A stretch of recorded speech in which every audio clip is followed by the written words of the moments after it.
What's going on, guys? Welcome to week 2 of the Lost Woods Draft League, season 3. My name is Ronald, coach of the Waltham Watchhogs, and we are back with your week 2 Miraidon power rankings. I'm going to try to get this out Monday night, so that way it can come out after Colby's stream. But a lot of really good matches this week, very fun way. I think one thing that was learned this week is every team is scarily good. And there's a lot of old faces that have stuck at the top, a lot of new faces rising, and a lot of moving around in the standings. So we're going to go over everyone's teams, big matches for the week, and overall how everything has shifted after this week. So I do hope you guys enjoy. And I'm not sure how these ranking videos are going to go because I can't really exactly just talk about the team. But I'm probably just going to mainly discuss what was brought this week and talk about how it played out. Luckily for the Miraidon division, we have gameplay of all 7 games, which is very fortunate. I cannot unfortunately say the same about the Miraidon division, but either way, we will work with what we've got. I've watched all 7 games, so I have a rough idea of how they went, and we will just continue on. So yeah, thank you all for watching, and let's get into the rankings. For your Miraidon Week 2 power rankings, starting off at number 14, we have ZL in the Ottawa Oshawots with a previous ranking of 12. ZL brought a team consisting of Bastia Legion, Hydreigon, Salazzle, Tauros Blaze, Thwackey, and Ursaluna Blood Moon against Pengi. Ultimately, some really cool ideas. Specifically, you have your leftovers Ursaluna with Calm Mind sitting next to Grassy Terrain Thwackey. You've got Scarf Bastia Legion making its appearance, which will probably be one of the main sets, as well as Tauros Blaze coming in hot with your Pasho Berry on the side. Admittedly, ZL drew who I believe is the best team in the league in Pengi, and when you look at Pengi's team, you think, how are they going to bring Goldango? How are they going to use Disquake?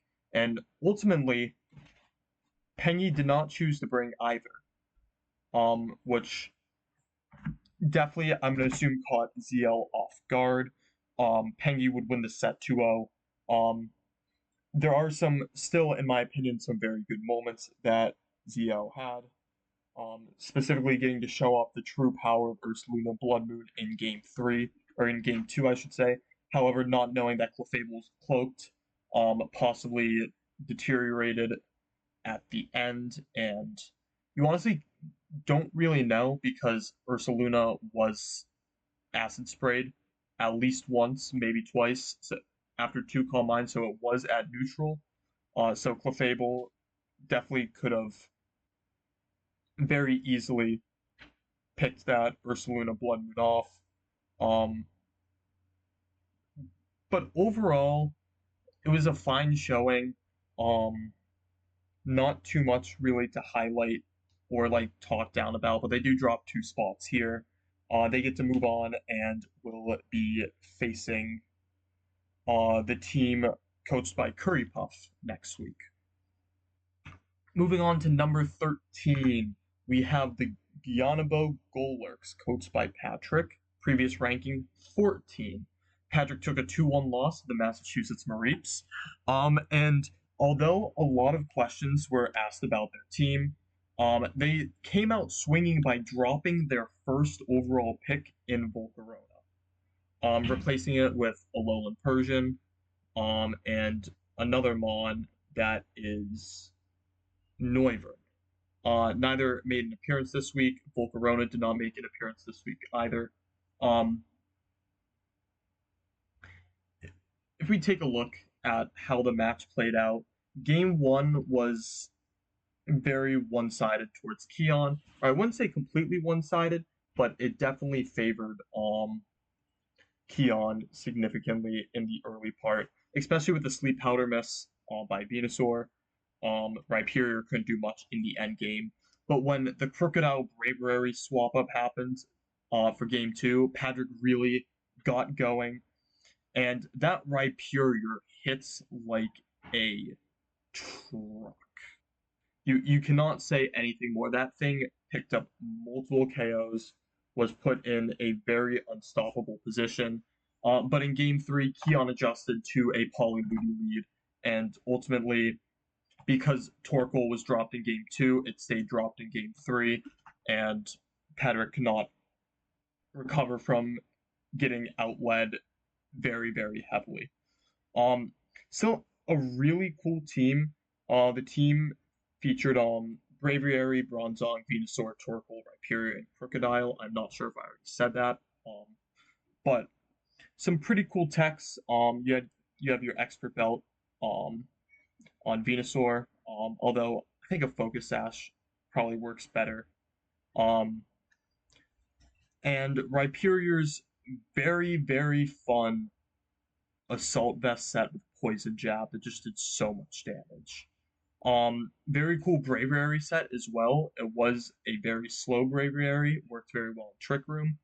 And then the Bronzong set also got was some heat, getting Light Screen up at the right time, and being able to utilize body press and Trick Room very well. So regardless of what was thought about the team, I think Patrick's made some very good changes. A lot of good coming out of this set, so he will look forward to next week's match in which he gets to play. Um, if I can pull it up real quick because everything on my computer is breaking, Patrick will get to go against the week against Ivan in what will be another Weather War matchup. At number 12, we have the Northern Noiverns coached by Undead Paradox, previous ranking at number 8. This matchup was a very rough one for Liam. They had a really cool team brought out. You had your Infiltrator, Specs, Dragapult to get around your Alolan Ninetales Aurora Veil. You had Leech Seed Superior and Skeledirge with a Colbur Berry to get around Meowscarada and Dozo, um, as well as some other really cool pieces, including a Scarf Toxtricity. Um, Liam had some very good ideas. He built Dragapult to be able to live a Sucker Punch from Meowscarada. What he didn't expect was for a Sash Ribombee, or a Scarf Ribombee, I should say, to show up, and that Mon caught, I think, both Liam and the people watching by surprise, because Pollen Puff was doing Pollen Puff did a crazy amount of damage to Superior, in which nothing could get going in game one, in which Dozo Gira could finish out the game. And in game two, while Liam, I think, played a bit better, I think the weaknesses in a lack of a solid redirector for Sucker Punch definitely showed in this game. Um, as even though they do have a redirector in Centret, it's really not something you're going to be bringing, and only being able to bring it for Follow Me is a very, very deteriorating feeling. Um, although it was a bit of a downset, Liam still showed that they are able to build very well with this team. They'll have a bunch of ideas covered. I have no doubt that they'll be able to bounce back, and I look forward to seeing what they do in their set next week, in which they take on the draft master himself, Rockwell. At number 11, I have the Cursed Curry Stunfish, coached by Curry Puff, previous ranking 7. Um, Curry, although he brought picked Smeargle round 1 and Metagross, chose to bring neither of them into a very dangerous Rockwell team, in which Annihilate had to be the centerpiece to take out Ursaluna. But overall, this match very, very quickly turned into a one-sided affair. Rockwell had the right Mons, Abomasnow to get weather control, followed by it having Scarf, just completely tore Whimsicott, Charizard, Stantler, and Flygon open. A lot of ice weaknesses there, and what's not weak to ice, Ursaluna gets to clean up.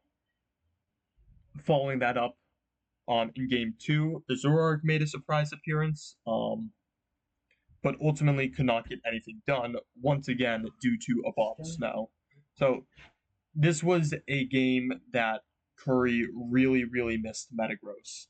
to deal with the bomb of snow. And yes, you don't want to bring it into Ursaluna, but the pressure that it would have had would have been very, very strong. We unfortunately did not get to see Stantler do much, although Stantler did pick up a KO. It's a very funny Mon, facaded its way, running a very cool Imprisoned Trick Room set as well. Um,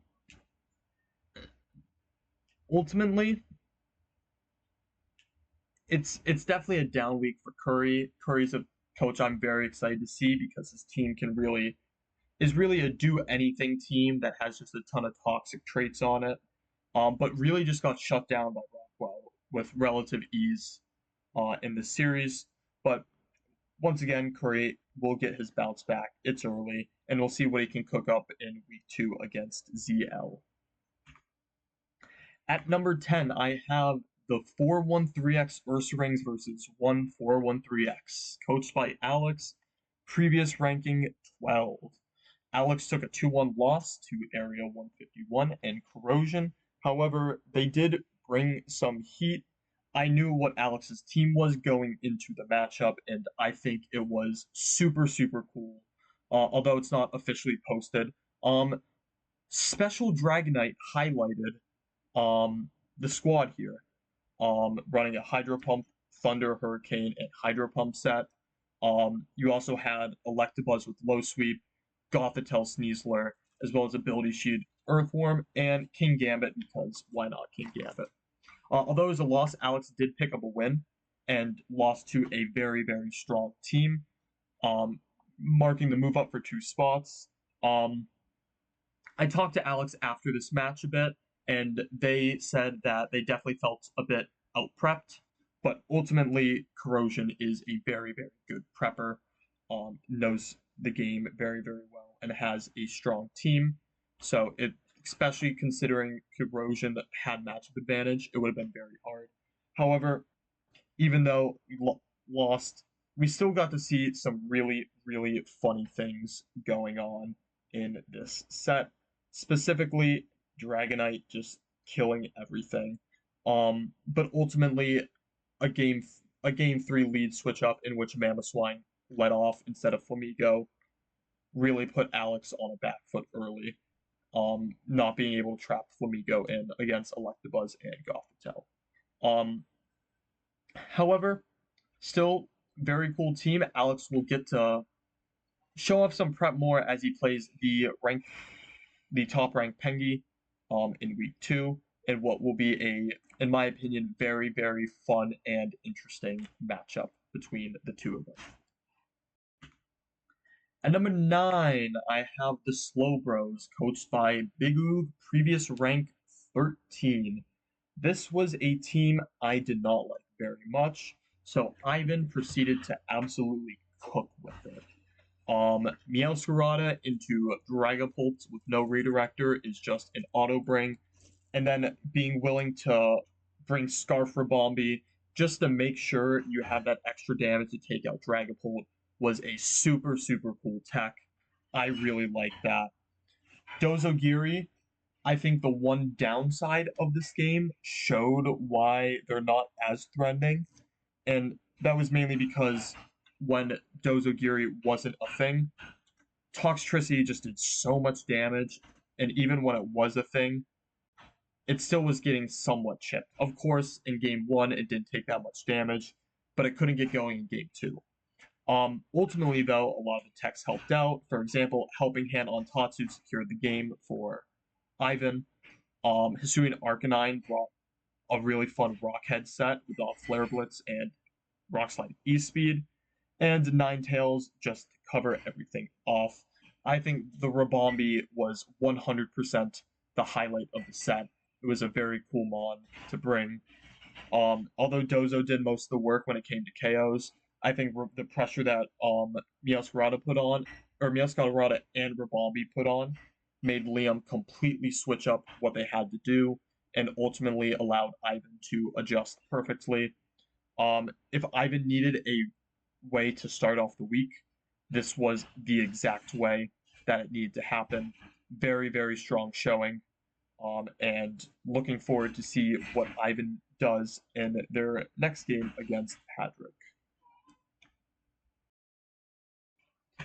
At number 8, I have the Boston Blackjacks, coached by Jake Spadesman. Previous rank, number 4. Jake took a 2-1 loss to the Alexandria Arcanines this week. In what was a very close set, it is not updated on the sheet right now, but it was a 2-1 loss. Um, Jake brought a very interesting team this week, and there was a lot of really cool stuff with this team. The Rillaboom is just Rillaboom. Primarina made its debut with Life Orb. A really, really cool Electivire set with Wild Charge, Light Screen, Reflect, Rain Dance. You have your Corviknight, your Umbreon, and your Mudsdale as well. Something Jake talked about after the game that I do agree with is that Arcanine was such a good and obvious bring, um, but he decided not to bring it, and ultimately that cost him against a team that was very, very weak to everything Arcanine could have done.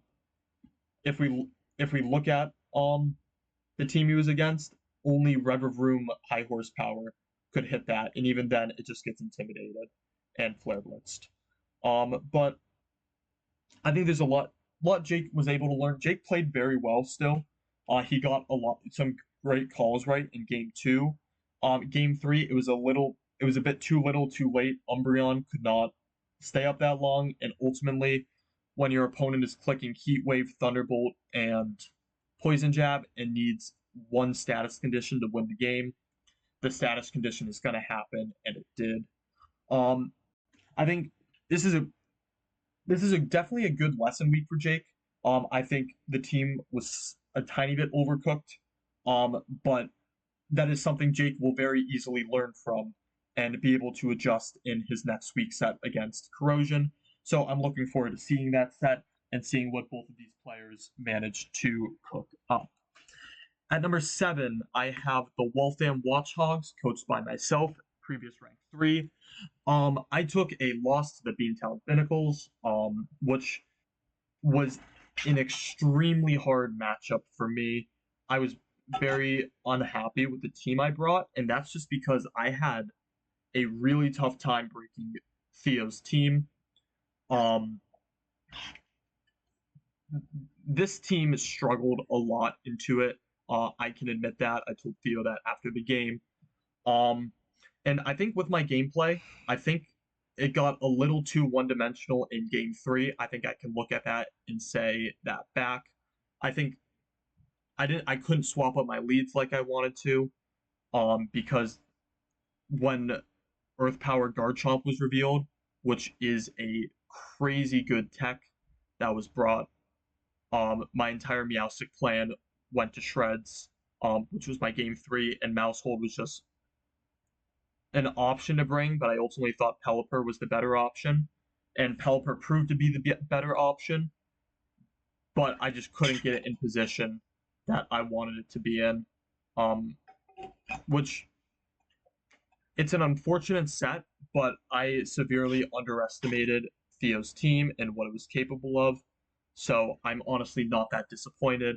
I get to move on next week and play Keon, but ultimately it was a really good set, and I think I learned a lot about the team from it and look forward to playing next week. The team that I did not cover was an Archaludon team with Hisuian Electrode, Mousehold, Meowstic, Pelipper, and Samurott, which I will show at the end because I forgore, but it's on the screen. But ultimately, really good set, very close, very well played, and I look forward to playing Keon next week. Speaking of, at number 6, we have the Beantown Binnacles, coached by Theo, previous rank 11. Like I said, this was a team I severely underestimated, and Theo brought some absolute heat.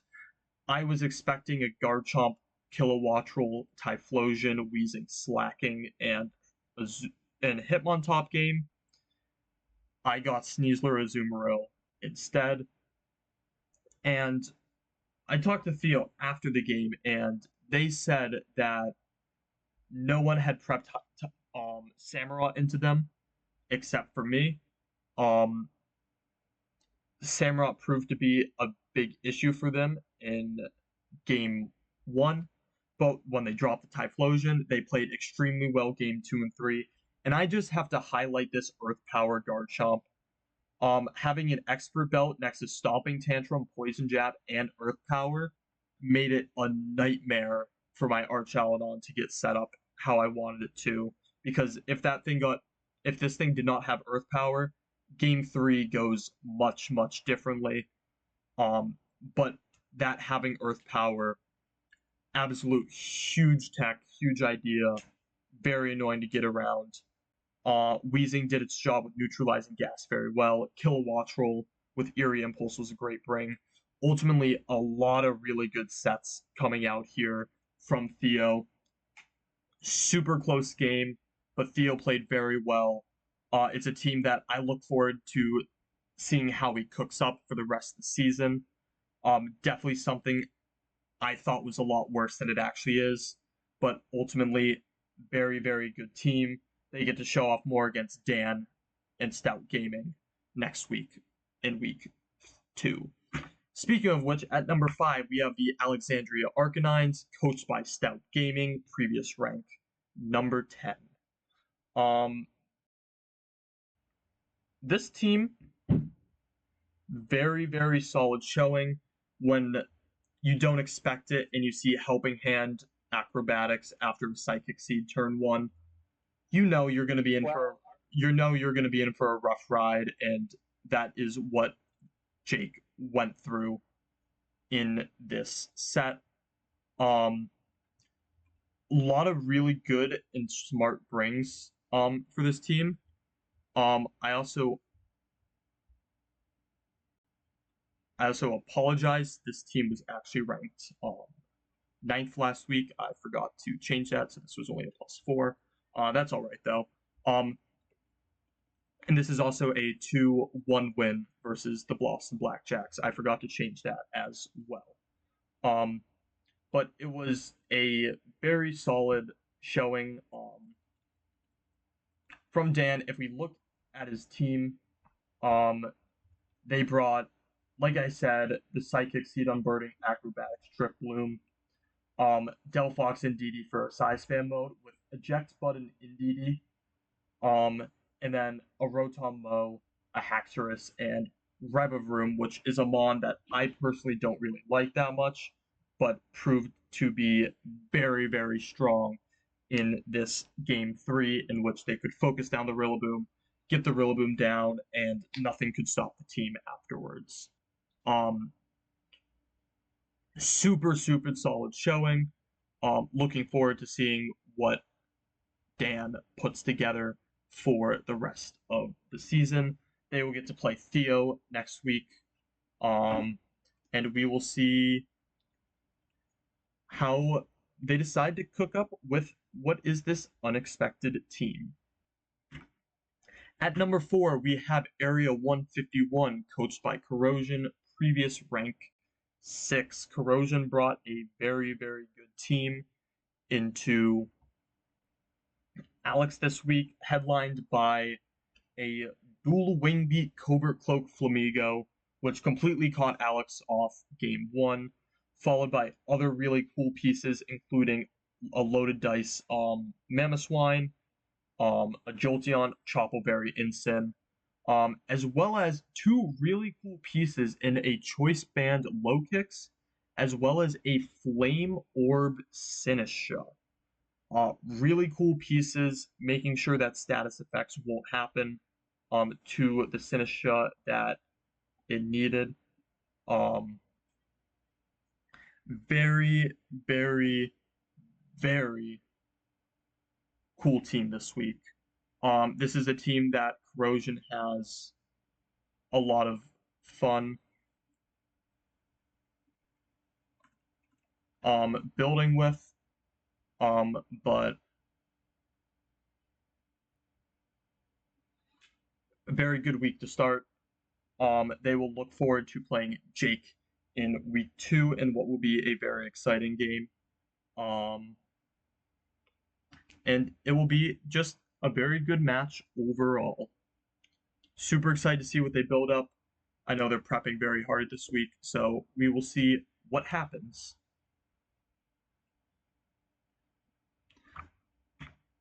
At number 3, we have the good guy Gudras, coached by Rockwell, previous ranking number 5.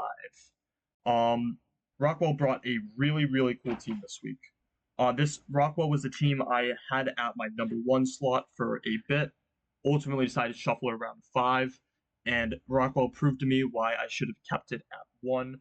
This team put a ton of work with Scarf Abomasnow in the front, Magmar with Sash, Ursaluna Flame Orb, and a Life Orb Grimmsnarl.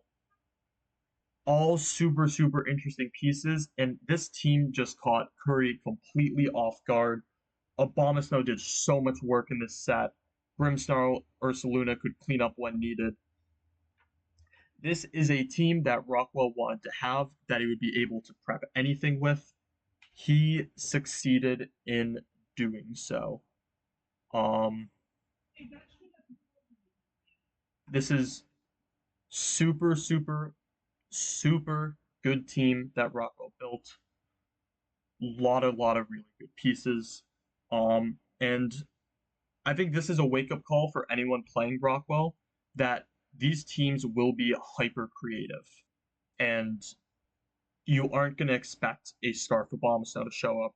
You aren't going to expect an Oranguru for that safe Trick Room option. Admittedly, this Oranguru looks like it's Symbiosis. I don't know if that's correct or if it's Inner Focus, but either way, still super, super solid week by Rockwell. And I will look forward to seeing what he builds in week 2 against Liam. My number 2 slot is the Massachusetts Mareeps, coached by Keon. He stays at number 2 from the previous week.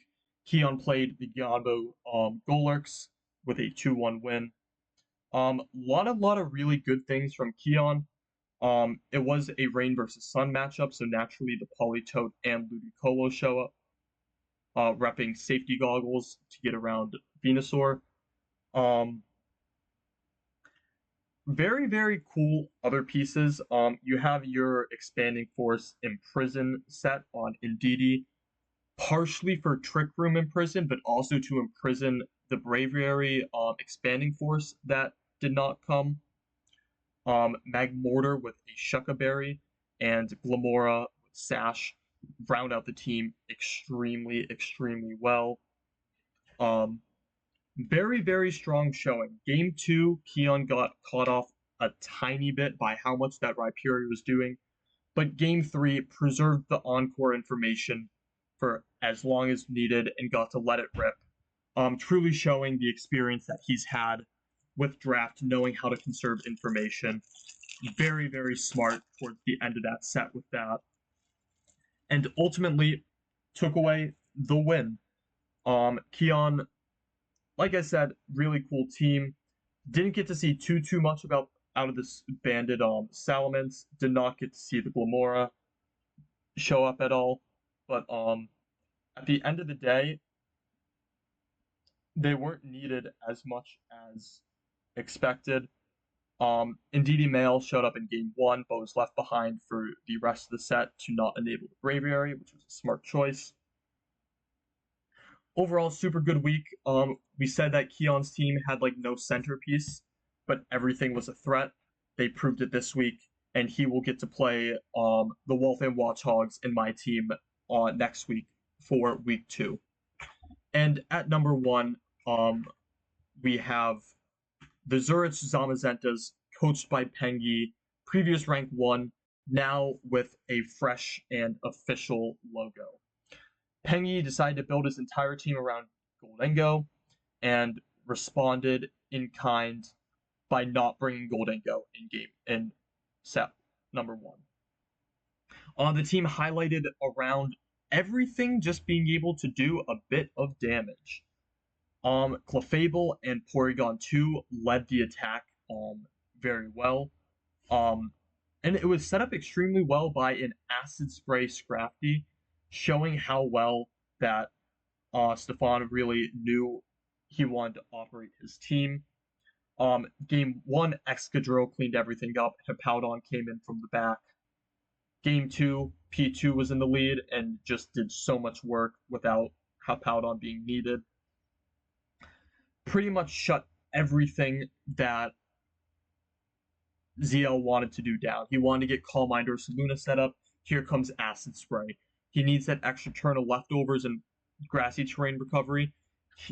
Here comes Covert Cloak Clefable.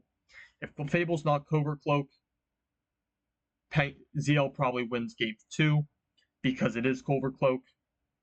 Pengy gets away with one and shows why he is the Rep 1 team for me as of right now. Super solid set. I think while some had their reservations, I think Pengy showed exactly how he wanted to play this team. Extremely strong overall. On next week, in which he gets to play Alex, who is another very creative draft team builder, and will show very, very strong against Pengy. Matchup I'm very looking forward to. So after all this, this is what our current power rankings look like. We have Pengy at the top, followed by Keon, Rockwell, Corrosion, Stout Gaming, Theo, Ronald, Jake, Ivan, Alex, Curry, Liam, Padrick, and ZL. Overall, a lot of shifting as is expected week 1. Everyone's still starting to figure out their teams. But like we said, on a week-to-week basis, a lot, and I mean a lot, can change. A lot will change, and we are looking forward to seeing how everything progresses. For your week 2 schedule coming up, we have what my match of the week is, the number 8 Boston Blackjacks taking on the number 4 Area 151, a rematch of last season of Jake and Corrosion.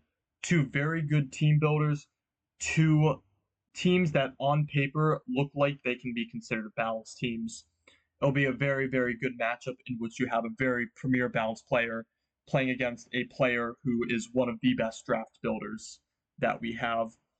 Our 2 other honorable mention matchups is Alex and the Ursaring taking on the number 1 ranked Pengy, in which 2 very, very creative team builders, and the number 2 Massachusetts Mareeps taking on the number 7 Waltham Watchhogs, which will be another very, very creative matchup and good showing.